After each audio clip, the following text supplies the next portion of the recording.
احنا موجود فيه.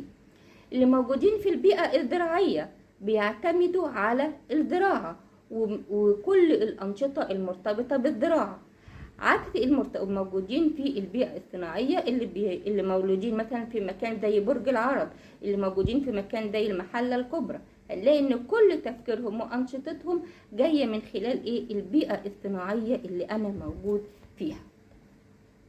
إذا البيئة هي كل ما يحيط بالإنسان من الطبيعة وتؤثر فيه، من الطبيعة الخارجية، البيئة الداخلية الفسيولوجية أو العضوية، البيئة الاجتماعية أو البيئة الفكرية.